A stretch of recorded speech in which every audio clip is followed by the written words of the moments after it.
Welcome to the Midlife Pilot Podcast. We are glad you're with us. What is it like to become a pilot in your 40s and 50s? The challenges are unique for those of us in midlife, but so are the rewards. Hosts Ben, Brian, and Ted talk learning to fly, growing as pilots, and the joy of flying to destinations. The purpose of the podcast is not to teach, but to share knowledge and experiences of being a midlife pilot. Join the Midlife Pilot community and listen in every week.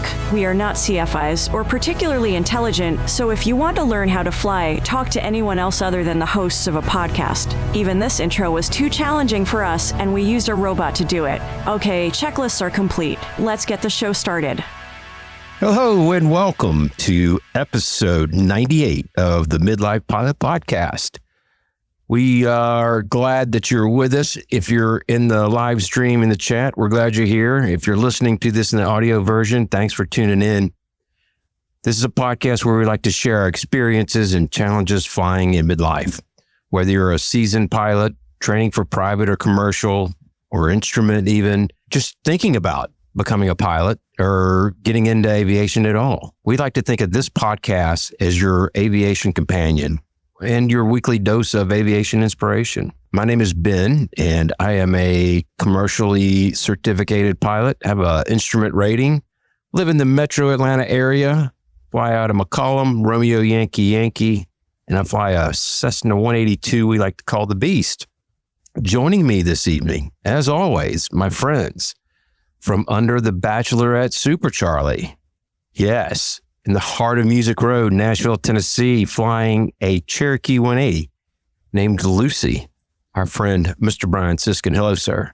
You know, Kid Rock's probably driving his Tesla truck right by my house on his way to the airport right now to drive his jet somewhere with the big middle finger on it.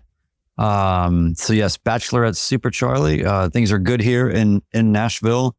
Somebody on the ramp at John Toon told me that they deliberately park Kid Rock's jet on the opposite side of everything because it jams up the works there because everybody stops and takes pictures of it and all that. And also they just kind of are just tired of it. So, but anyway, yeah, we're here, Nashville.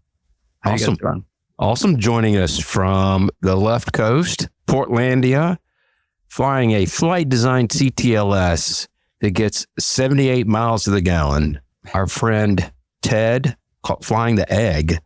Ted, how are things out on the West Coast? Hey, doing good. It's a little wet here, but that's what happens in the fall. So maybe the only spot in the country that's getting rain right now, because it has been absolutely beautiful just about everywhere else. I like that you brought Music Row back. Yes, we haven't heard about Brian being literally on Music Row for a while. Oh yeah. In the heart of Music Row. Yes, it's the callback in preparation for next week. Did I ever bring that up that Reba McEntire's? I actually produced a record once out of her studio there, and helicopters. There's a helicopter helipad on the building, but they never got to use it because somebody figured out that helicopters and recording studios all around was probably a bad idea. Unless there's a very specific sound that you're going for. Right, like a Pink Floyd intro. Exactly. Yeah.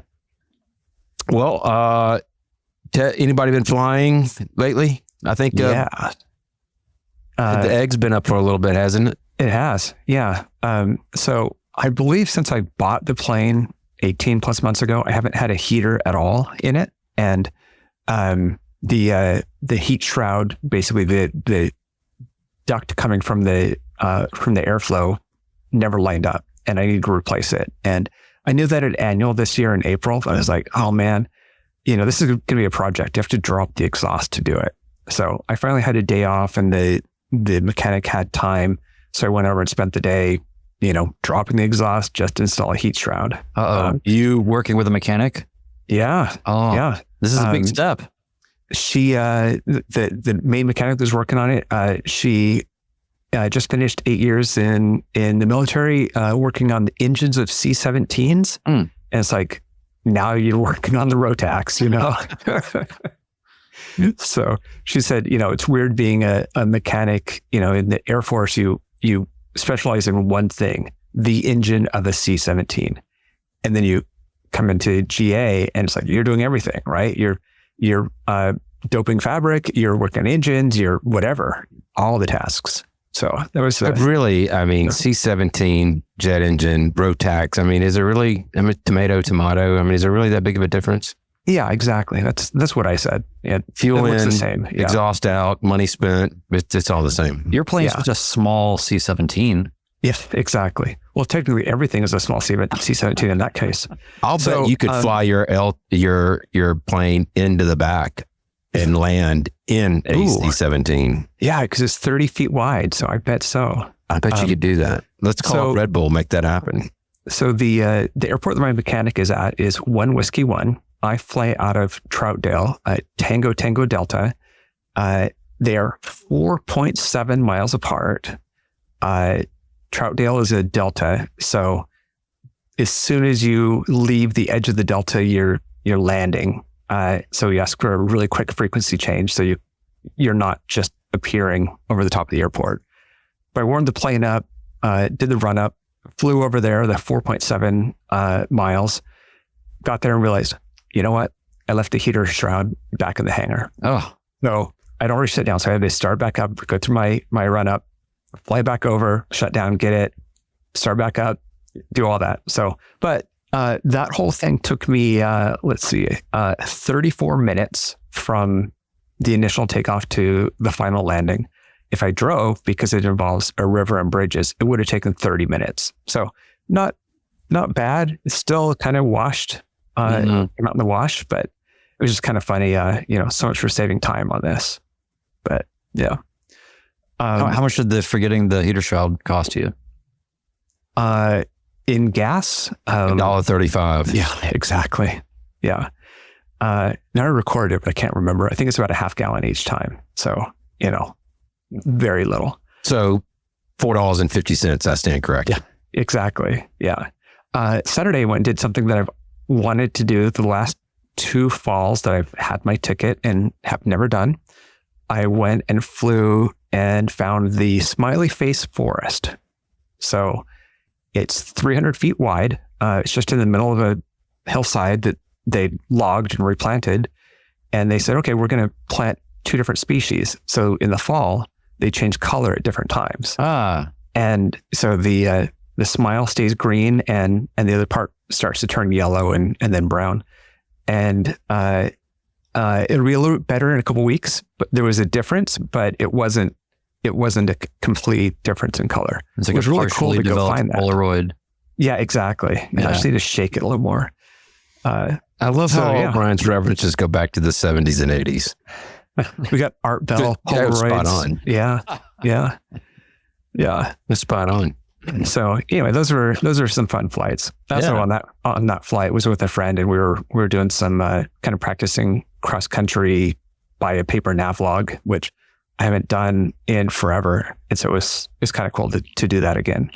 So that's awesome. Yeah. Well, tonight we're going to be talking about plateauing in training, but first we wanted to remind everybody next week we are going to be celebrating our 100th episode on Monday, October 28th. We're going to be broadcasting live from 4 Golf 7, which is Fairmont Airport, which is in Fairmont, West Virginia. Base camp for the Midlife Pilot, the man, the myth, the legend, Mr. Chris Moran. And it will also mark the first time all 4 of us really will be actually recording a podcast from the same room, as it were. Hangar would be a more apt description, but I'm getting really pumped up about it. Yeah. It's going to be cold. Yeah. I noticed that. And for us Southerners, it's going to be really cold. I mean, for a lot of our listeners that are, up there in the Midwest, it's probably going to be still shorts weather for them. And I wonder if we're actually doing this in a hangar because of that. I think there might be some other structures that have. Oh, good. Yeah, I don't know. There are other structures in that town? I thought it was just hangars. It's just hangars. Yeah. No, but it's going to be cool. And then it'll be Animal House, like we talked about in the Airbnb. Yeah. And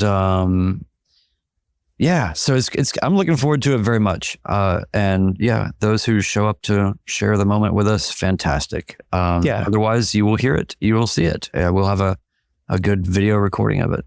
there's a RSVP channel, and we'll use that for logistics in Discord. Got a handful of people kind of tagged everyone who said they were RSVPing. So show up there, let us know, or show up in the Discord and let us know that you'll be there. So yeah. Well, it's gonna be 100, and at the rate we're going this week, we might be to 200 in a couple of months. But So all right, let me hit the housekeeping real quick. Yeah. If you guys don't mind, please do. We are grateful for you guys making this the best pilot community that we know of. It's a positive space where we share everything from training experiences, shared personal minimums. We tackle ownership challenges, review flight plans, and best of all, we make new aviation friends. Connect with us. You can join our Patreon community from $1 a month. That is 25 cents per episode. I keep trying to think of things that cost 25 cents each time I do this. In my head, still postage stamps are 25 cents or something, right? Or 19, or I don't know, something like, I don't know what they are now, but it's too much. You can access exclusive content and the Discord. 10% of our Patreon we donate to the Freedom Aviation Network's anti-human trafficking efforts. Please check them out, freedomaviationnetwork.org. If you're watching us live on YouTube right now, then you know how to do that. But otherwise, come find us. We're usually here on Mondays, 8 p.m. Eastern. Share your stories with us. Midlife Pilot Podcast at gmail.com. We read every message, and you might even hear yourself on the show. So for everything Midlife Pilot Podcast, community, feedback, merch, our dad hats, all of that stuff, just go to midlifepilotpodcast.com. Awesome. Thank you. I think the only thing I can think of, it's 25 cents, probably with inflation, is probably one of those single wrapped bubblegum things that used to get the dime stores. That's the comics?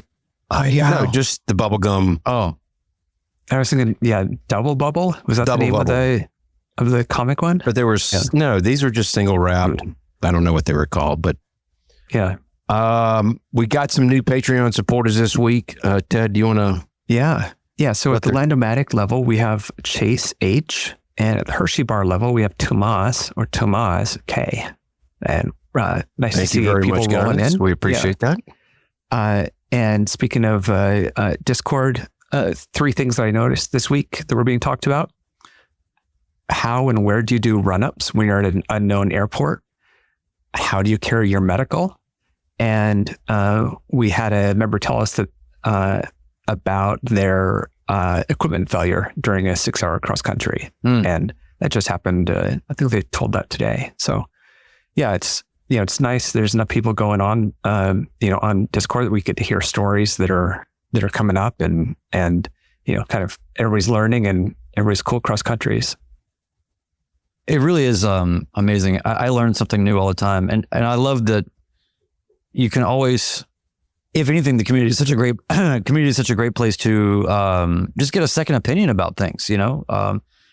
There's somebody flying probably what you're flying and has a different look about plane ownership things or anything about training. A lot of good training conversations, and I learn stuff pretty much every day. So yeah, I'm so glad. It's like, always make sure you're around people that are smarter than you. You know what I mean? That's kind of easy for me. Right. Desperately easy. So, all right. Well, I would like to set up our main topic for the night, and I'm really excited about this one because there's some things that we talk about on this show, I think, where it's common for some people, or, this is such a universal thing. And I think everybody will have something good to say and interesting to say about this. But we are talking about learning plateaus in flight training. And then if we all agree that it's all just a license to learn, then you're going to have more than one plateau, right? You're going to have next level plateaus after you've had moments of a lot of growth. And so, it just kind of got me thinking about this. We're not CFIs, and I know that CFIs study these things and work around these things, but we're doing this from a midlife pilot point of view.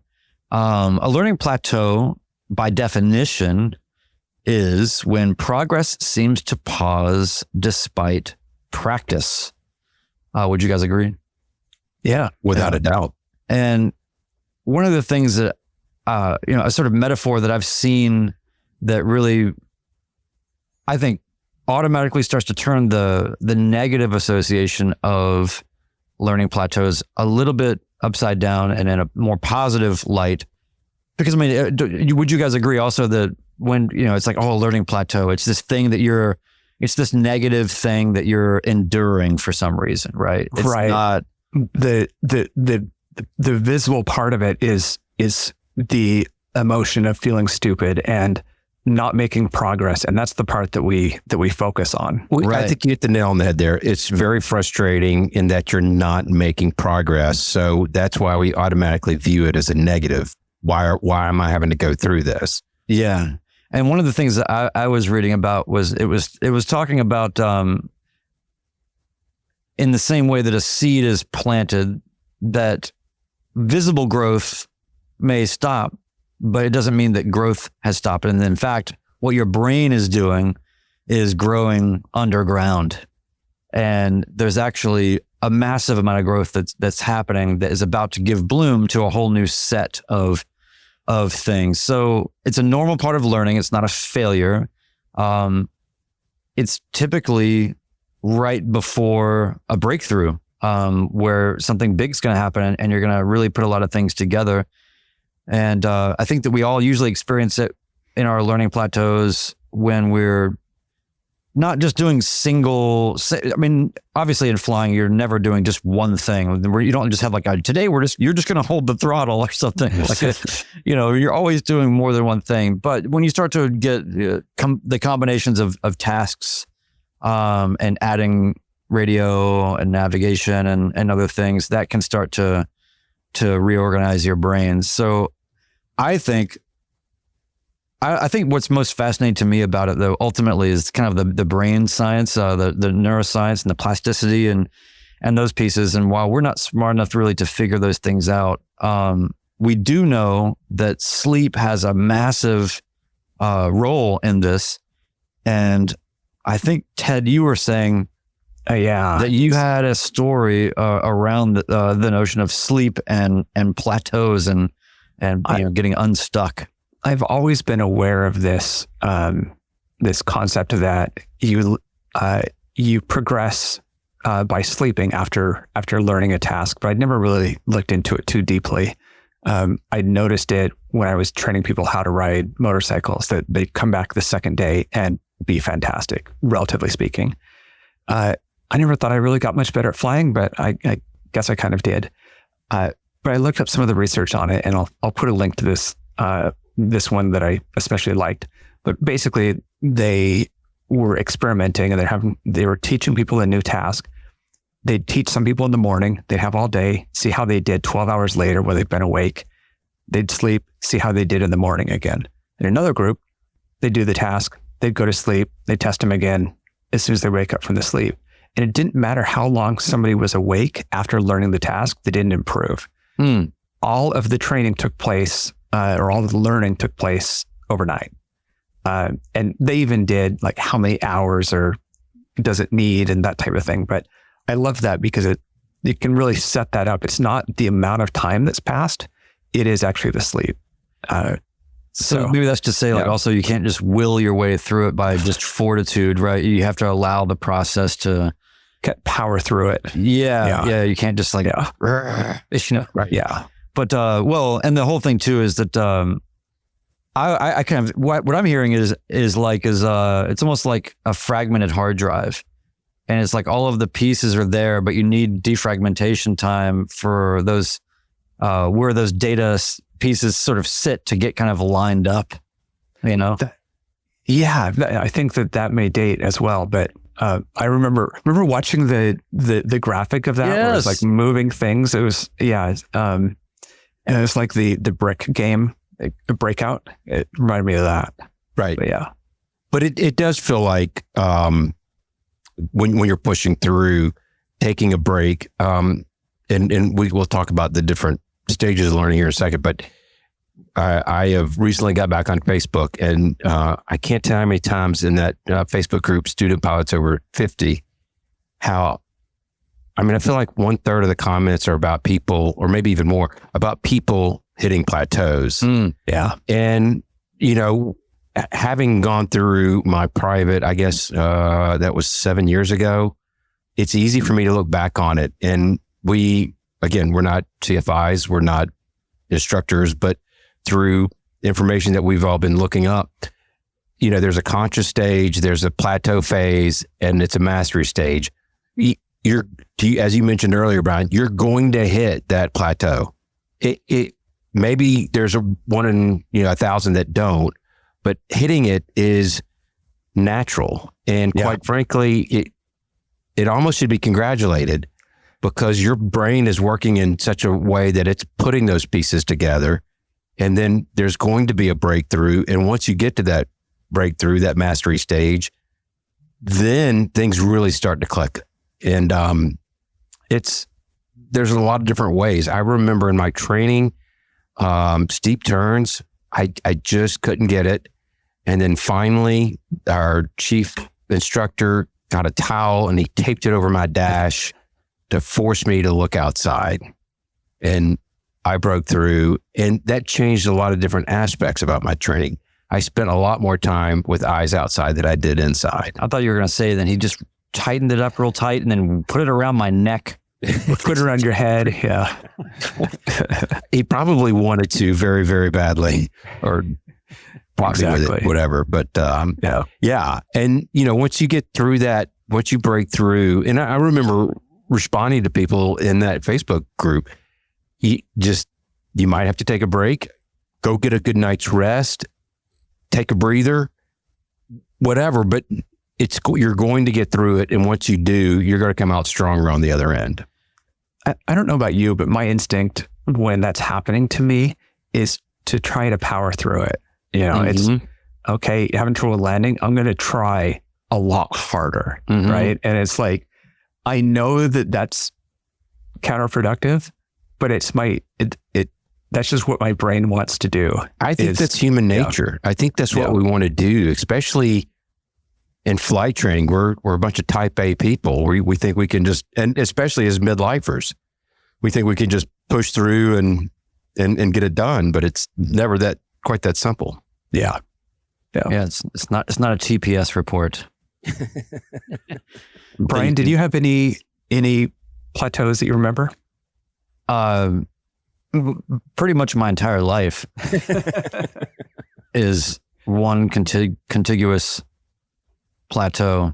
When I was born, my mother had one of those baby books, that you kind of, it was sort of pre-filled out with things that you should populate, who came to visit you when you were, whatever, all the things about what was the first solid food? What's their first hair? Yeah.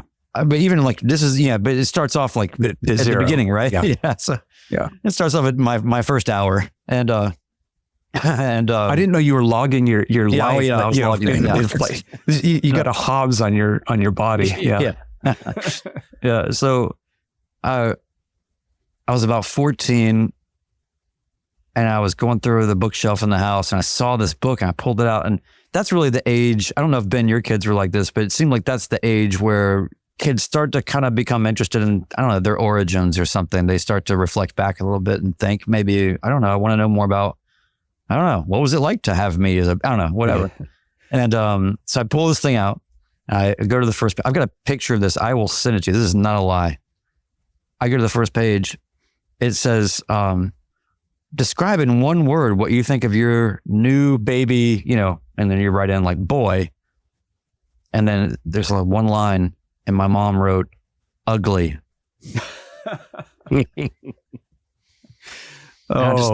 The start of your life. Yeah. I just thought, why didn't you learn how to lie already? That's the most important parenting skill as far as I understand it to be. Ben, you can vouch for this, but it's like, you're supposed to say you were the best, tree in the school play or whatever. Yeah. So I just want you to know that it could have been worse. It could have been written in your baby book that this child came out holding the pill in his hand. If The pill. yeah, I was waiting for yeah. Oh yeah. I like it. So I did, that's how things started. And then later on, I had a lot of trouble learning how to land in my late 40s. Ugly, learn how to land. It was, it's just a progression from that. Yeah. Just like my CFI had a book. It said, describe in one word, Brian's landing. And it's the same thing. Yes. Ted, did you have any memorable plateaus? You know, I think everybody does, or most people do, have that with landings. And I certainly did. I've said on the podcast before, it's what got me into aviation YouTube, which is what got me to find OG Chris and to find Brian, was how do I land? I need to see people showing training videos just for that sight picture. And that was so frustrating. But yeah, I had others where, you just got stuck on things. I got to tell you, I still have, I guess, I don't know if you'd call them, I guess they are learning plateaus, but I'll go through 3 or 4, and I know I'm going to get a lot of heat for this, where my landings will start getting worse. Yeah. And then I'll start pressing. And then, all of a sudden I remember something. So it feels kind of like a plateau. There's other aspects of, and Brian, you'll get into this when you start instruments. The scan is developing that scan. Yeah. It's not hard to do. It's hard to remember to do it and when you need to do it. I go through different phases where I am just mumbling on the radio and I can't get out what I want to say. So I kind of feel like these are little mini plateaus that I kind of have to just take a breath and relax and not overthink it and just start afresh. Yeah. Do you guys have anything like that? Well, I want to pick up some of the conversation that's going on in the chat that I liked. Jim at Flying Midwest Podcast was asking Master CFI Nathan Ballard if he thought that Part 61 training was more conducive to switching gears than a 141. And there was definitely an agreement on that, which is, as Mr. Ballard says, I would agree 61 is easier to switch around and break the plateau. I am working with a former 141 student, and he showed me his old syllabus. No room at all to deviate. I like that conversation that was happening. And for our listeners out there that may not understand the difference, Part 61 is a school that will allow you to teach you at your own pace. And a Part 141 school it is a very regimented program. Thanks. And you will do A, B, C, and D when they tell you to do A, B, C, and D. And the benefit of that is you can get done a lot quicker. So just wanted to make that distinction. Yeah. Well, and a lot more structure to it, which is great. But that maybe this is a good example of when that's not helpful. Right. I think another plateau that I had beyond the obvious landing issue was when I was in checkride prep. I think is another period of time where a lot of people hit the next plateau after, like, to me, that is the next most common plateau. You always just talk to people and see people saying, like, I don't know, it's like I forgot how to fly, or but I feel like that for me, what it was I just really struggled for whatever reason with the cross country part of it, the diversion, and getting all of that sorted out in a way that I felt comfortable with. Granted, the way that I was being asked to do it was not quite as easy, maybe as even in 3 or 4, when I got my certificate in 2021.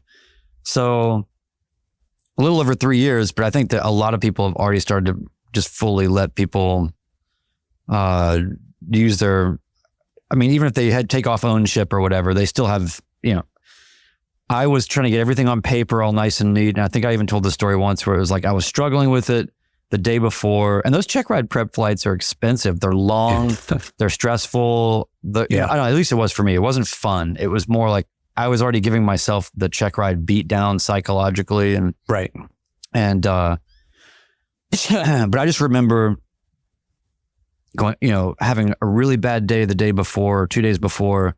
And I just thought, that is never happening again. I'm going to prep myself fully out of this. And this is like the will your way through it, which really, it ends up being kind of a forest for the trees thing. But yeah, still, like, you've got, like, I don't know, I made a wind card, and I don't know, I did all these things to, really be able to figure out how to get turned towards where I'm supposed to go and be able to make those calculations quickly and be certain about it.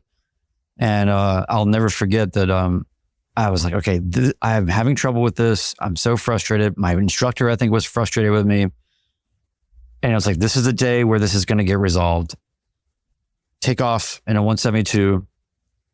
As soon as I rotate and trim the plane out for VY, all the rainwater comes out of the vents, and just, it was like somebody poured a bucket on my head, and all of my papers, everything was awash. Yeah. Like, all the papers were coming apart. Literally a wash. Yeah.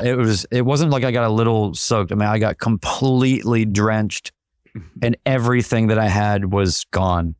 So that was a moment perhaps that I needed to just go, okay, well, yeah, I'm just gonna, all right. So, but anyway, but I do think the check ride prep period is definitely another area of plateau. And that is where you're starting to get a little fatigued by the whole process. You're starting to feel the pressure of the money and the time, and you're just starting to get anxious. You just want to get it done. And I feel like more than 50% of people that it seems that I've ever talked to have said those are some of the worst flights that I've ever had, that kind of thing. Yeah. And kind of circling back to trying to break through, which is, not an easy thing for us midlifers to do, but some of the things that we had discussed and that we had read up on was, rotate focus areas, try to take your mind off of the task that you're at and go do something else. Well, that's what Nathan Ballard was talking about, right? It's deviate. You can switch it up. Yeah, and we haven't really talked about that, but that is such a big deal in training. Is you're beating yourself up. Let's just use the landings example, right? You're beating yourself up on that. Your CFI needs to say, hey, let's just go do a dual cross country. Let's go, get a hamburger, right? And just get out of that grind, right? That pattern grind, especially. Oh gosh, but yeah, it just starts to become, it becomes maniacal after a point. It's just like, I mentioned earlier about steep turns giving me a hard time, and after my chief instructor had thrown the towel over there, I came back home that night and I had my flight simulator hooked up, and his whole thing was, how the line of your glare shield of your dash intersects with the horizon. And I did probably 3 hours on my simulator, not all at once, but just getting that sight picture, trying to burn it in. Yeah. And I really do think that helped me. So, for those of us who have access to even just to home simulators, it doesn't have to be anything fancy, but it's just building those sight pictures and, or those habits that get you, where you need to do to get through it. Yeah. I like Bearded Aviator's comment here. He's like, I really hated check ride prep. Every 5 minutes, my CFI would say, you failed. Would you like to continue? Worst video game ever. Yeah. And he also said, my DPE wasn't nearly as strict. And that was my experience as well, is that CFIs would just ask you point blank knowledge items where you got to the DPE and they've set up as a scenario and they're just asking you, so with the plane this full, how long is it going to take you to take off? Just very, very gently rather than hammering that at you. That's right. I think in addition to using a simulator is also just chair flying, right? That's good. Mr. Cheapskate Aviation's in the comments. That's the cheapskate way to do it, right? Sit there in your chair, close your eyes, and imagine what it is that you're doing. And I wonder how the science works out on that, but that was really helpful to sit there when the engine isn't running, just sitting at home and think through what I was doing and what the steps were. Well, overall, I find it to be, I don't know. I think that's thematically, I think in aviation, there's just a lot of things that, because especially as midlife pilots, we take things very seriously. A lot of us can be perfectionists in other areas of our lives. We're already experts probably at, or hopefully at least reasonably productive and talented in whatever we're doing in our lives up to this point. And it's just so easy to beat ourselves up and to assign negative connotations to these things. But I don't know. I find it very satisfying to just sort of lean back and go, you know what? This is just what it is. This is just learning, and this is a process. And when you feel that angst, it's actually the pangs of progress, Yeah, I need to think about that. The plant growing its roots and think about that plateau as being the stage where the plants are growing the roots. How many times have you worked through the plateau? And when you got through it, you look back at it and you're like, what was I stressing about? Yeah. It seems like such a lot less deal after you've gone through it. But while you're going through it, it's very stressful. Yeah. If somebody came to me in the middle of all that and was like, but these are your roots, man. It's like an underground, like, hey, man, just check this out. Like, imagine I would, God, that would not love the plateau, live the plateau, be the plateau. John D in our chat mentioned, I'm struggling with prep for my check ride now. Not the flying, but the knowledge part. And I immediately identified with that because I feel like, to borrow a Nobi truism, penguins on an iceberg. And I think I probably take it to heart too much because I would go through the oral prep guide and, man, I would just like get 4 pages into it and like, I don't want to know what these words mean. Yeah. So to real quickly explain the OB penguins thing, because I probably shouldn't. The idea is your brain is an iceberg, or that's where you can store memories.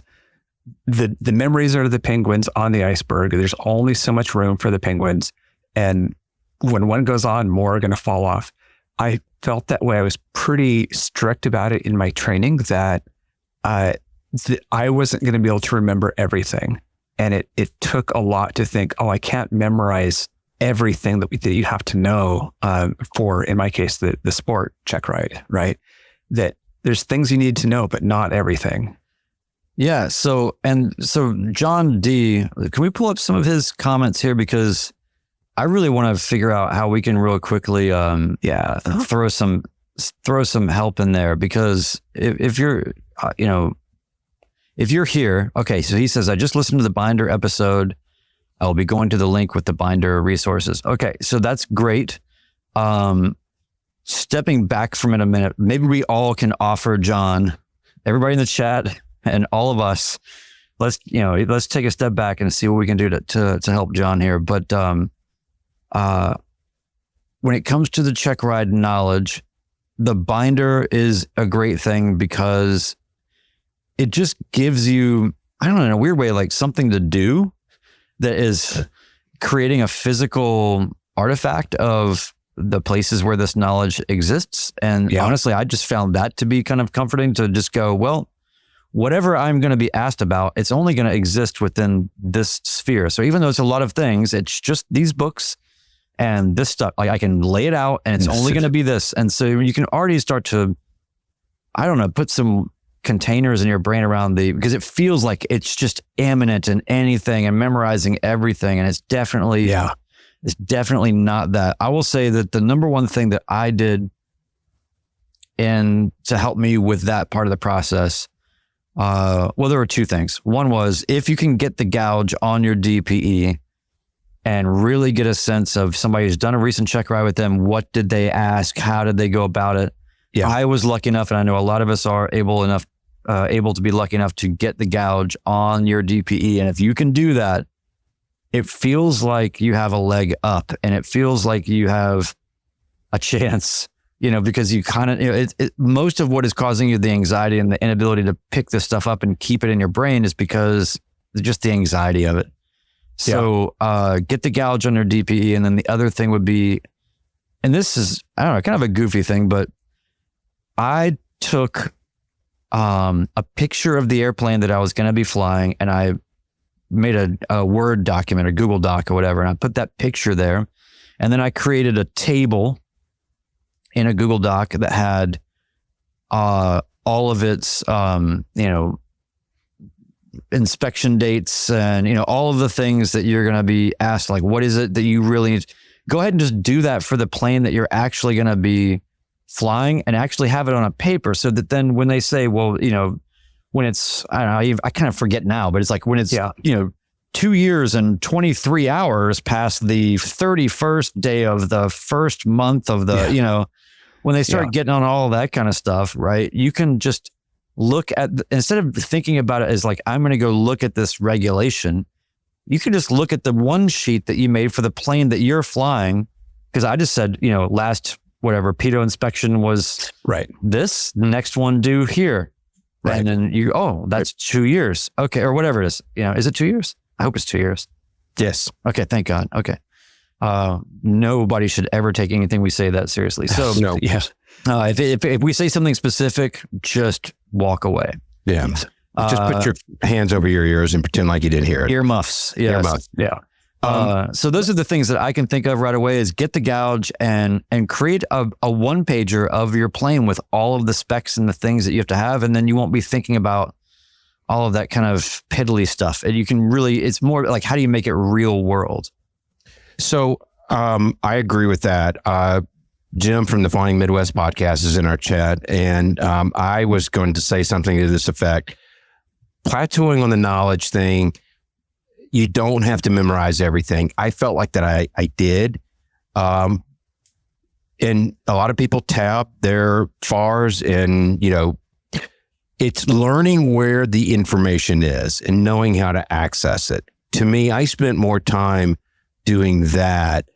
Again, it's just too much volume.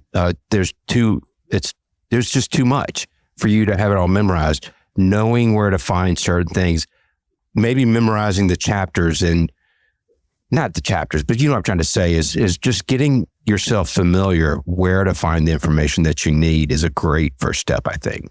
Yeah. There's lots of comments in the chat right now about it being an open book test. That's right. Good way to put it. Oh, you don't want to keep going to the well though either. It's a fine line. Yeah. I love what Nathan said here. He said, pro tip, so many DPEs will tell you what they will cover on the check ride. Buy an hour of their time, establish a relationship, and anxiety will go down. So that's pretty cool. And then also a little strategy that I definitely used, and I think other people can, is you will find that every DPE wants to teach more than they want to examine.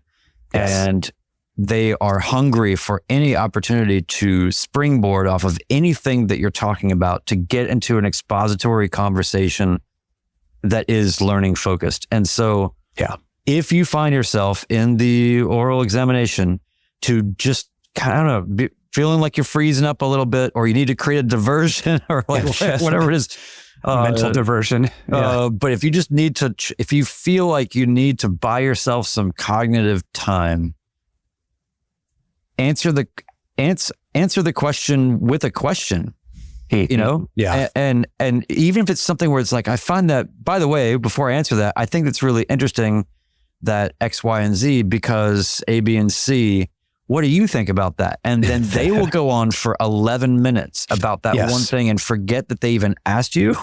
Yes. Or if they come back to it, they will wind you back through it again and serve it up to you in a way that's more queuing up your memory. Yeah. Ryan Never Kruger gets an opportunity to shut the heck up. That's what I always said. Ryan Kruger in the comments said, private is intimidating because it's the first check ride. My experience was it's more about the DPE being convinced you are not going to kill yourself. Mm-hmm. And that's the standard. It's so hard to know if you are doing good enough because you know that you're not that good. You're learning. and you don't want to be aiming for good enough as your level of quality. But it is ultimately that's what they're gauging. That's right. You're not so good. Yeah. So mental factors of plateaus. Did y'all have trouble with stress in your training? I got overwhelmed. I did. Part of it was I knew I did all my training in the 182, and I knew from everybody telling me, wow, or not wow, but you're taking a little bit bigger bite than a lot of people do when they're learning to fly. You've got a prop control, you've got, blah, blah, blah. You're going a little bit faster. And so I was kind of, especially when I went through my rough patch with landings, is because I was coming in too fast. And I was scared that if I got below 70 or even 75, that the plane was just going to drop out of the sky, and I couldn't get that out of my head. And it really, I got to the point where I was so stressed that I almost didn't want to continue because I felt like I bit off more than I could chew. And it was one day, my instructor showed me, I called it, it's called dragging the runway. We went to a different airport and we just flew down the 6,000 foot runway to go as slow as we can without touching the ground, but getting as close to it as you can, sustaining ground effect. And we were going like 65 miles an hour on the indicator. And in your 182, you could go a lot slower than that. I can, but it was to show me that it's okay to slow down much further than that. And then it just kind of clicked. And then after that point, everything else just kind of fell into place. But the stress level was very, very high for me at that point in time. Yeah. But, I was able to build the confidence back up by him doing this one maneuver with me. We probably dragged the runway 15 times, just going, we get to the end and we power up and take back off and just do it over and over and over again, just to see how fast or slow we could go. Yeah. And that was really kind of a breakthrough moment for me. Man, when I did tail wheel with Mr. Ben Lehman, we were doing that, and he just wanted me so much to just focus on rudder and aileron that he actually managed the power, which was really weird. Yeah. Because, we're kind of ballooning a little bit here and there and all this stuff. I'm just, trying to focus on the rudder. That's such a great exercise. Ultimately, the fear thing is always about exposure, and the stress, I think, comes from some of the fear. But I think also for me, it was largely financial, strictly. I mean, honestly, I just was, the further you go, you have a really hard time learning how to land. And then you're like, every time I do this, then you get the invoice and it's just physical pain. You start to just equate, I have to, every time I'm too lame to get this right, or every time I can't pass this stage or whatever it is, I'm just getting just financially punished for it after a certain point. It's just another financial lashing. And then by the time I got to, it was nice. After learning how to land, then you get the really high sort of transformational thing of first, cross-country solos and getting out, starting to realize what this is all about and why you even did this. Yeah. But then you run into the check ride prep. And then, like I said, those are 1.5 hour flights often, and with an instructor and all the things, and you're already at the end of this long road of and then you're feeling the anxiety of, I've got to keep this up. I'm sort of at max. This is as good as I can be right now because I've kind of lathered myself up into this place. And so that was the thing that got me, was the feeling that I kind of built this sort of crescendo of financial lashings and wins and all these things, and I'm running out of steam. It really came down for me to, like, if I don't get this in the next few flights, I might have to just put this down until I can re-up, whatever I'm pulling from to make this happen. And so that caused me an intense amount of stress. Yeah. Which is not something you need to add on to the stress of learning how to fly to begin with. Yeah. Hurry up. Yeah. I remember just having trouble taking on all the different tasks. The first time that the CFI says, okay, now you're going to control the rudders on your landing. You're like, wow, there's way too many things going on now. And then pretty soon you're taking over the radio, and your timer with that call is turning left base 02 or left final, of course. And you're so worried about that you forget about flying. Right. Because you just can't handle it. Right. And and getting that feeling of there are so many things going on. There's no way I can keep up with all of this. And I know I'm not doing everything either. And so that was a kind of a plateau, was how many plates can you spin?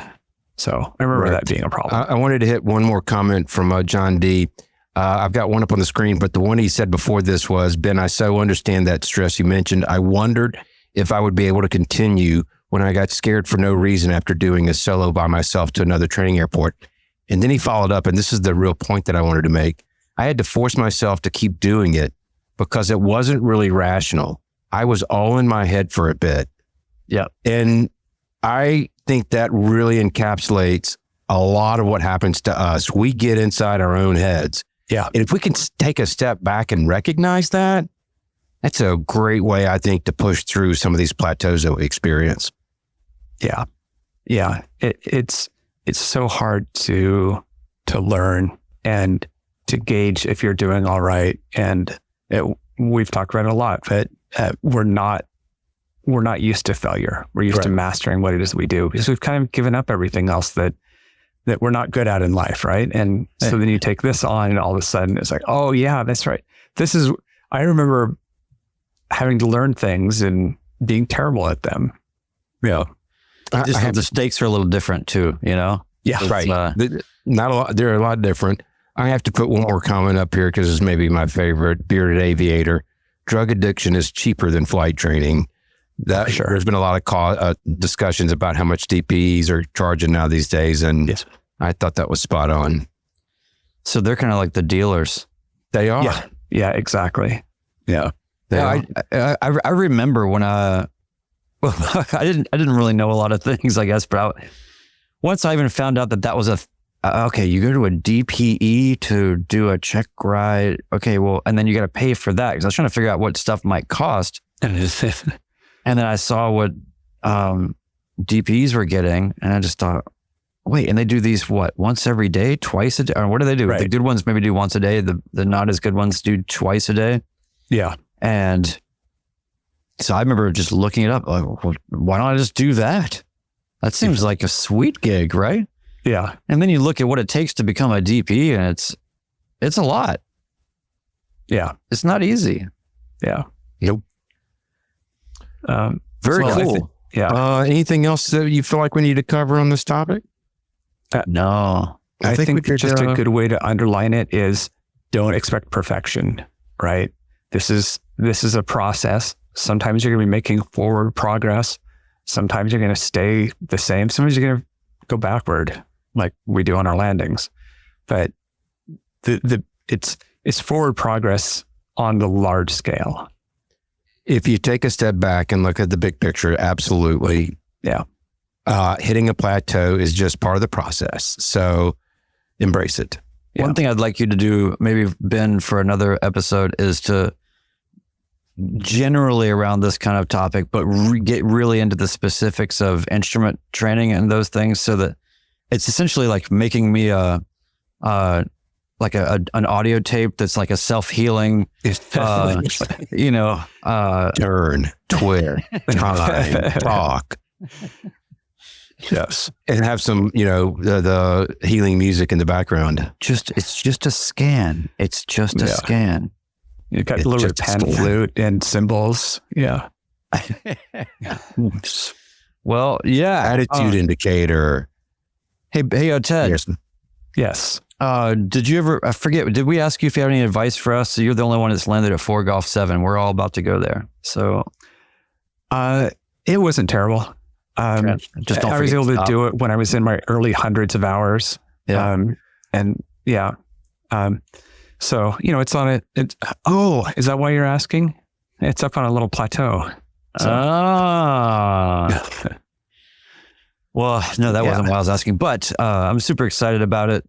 And what's the food situation? Do we need to talk about this on the podcast or some like behind the scenes? What's the food situation? We're gonna get groceries. What are we doing? If we're gonna draw some people there, I think it's okay to talk about it there. But I thought it was pizza rolls the entire weekend. Yeah. Pizza rolls and PBR. Yes. No White Claw at this one. They don't drink White Claw in West Virginia. I mean, I'm pretty much PBR or High Life, and that's about it. I can't. Anything else is instant headache. If it's got there's going to be bourbon. Oh no, I can do that. That's Yes, yeah. there will be bourbon. And as I understand it, our friend Luke will be joining us. Finally, somebody else that talks normal. That'd be great. Yeah, no, he's that's going to be exciting. And by the way, Ben, you were saying, hey, if you're gonna go pick up Luke or whatever, then we can fly formation up. And it occurred to me that is the dumbest idea ever. Unless you want to be like flaps 40 the whole time. Yeah. We could fly loose formation. I need to build some time. I'm eventually going to need to get to 1,500 hours. So, is there a way? I can actually get CTLS type gas mileage if I pull way back. Is there a way that you could? There should be some way to make my airplane the waypoint that then the autopilot goes and just flies circles around as it's going. What about doing some tow plane work? Yeah. Does autopilot have an orbit mode? It should have like an orbit mode. The problem with the tow plane is that spinny thing on the front. Oh, well, if it's running, yeah. Yeah, I guess. So next Monday we'll be at Fort Golf 7 in West Virginia doing the 100th episode. And I do have a question about it, Brian. What are we going to do? Are we going to do any flying on Monday, the day of? I think that's probably a good idea because then that'll keep us from getting into the bourbon too early. Yeah. Tangier is a pretty good. I was thinking we could run up to Tangier, but that's a pretty good jump. That's a haul. That's a haul. This is great because we don't have plans, right? We're going to figure it out as we go. All right. I like that. Yeah. Maybe we can have what if we did just wait a minute. What if we did just the ultimate short field landing competition? Start gearing up for a stall competition. Is that what you're saying? Yeah. But the thing is that Ben, if any of us beat you, then it's over. I mean, it's over for you. There should be some type of wager placed upon this. I'm game. Listen, I'm ready. Ted will, Ted is going to be in a 737. Well, you forget his nickname. It's timestamp. So I'm sure he'll come up with a way to make this all official. God, I wish that you could fly a 150, Ted.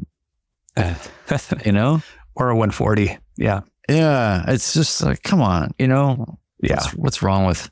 But you know what? I've had so much fun. The Nashville meetup was great. And, the first time we went, I flew with Ben and I was fairly low hours when we did that. And I was like, Ben, you're doing all the radio work. I'm not doing anything. And I'm looking forward to it this time because I'm going to get to be a co-pilot on this. So if I'm allowed, I guess. Yeah. Sure.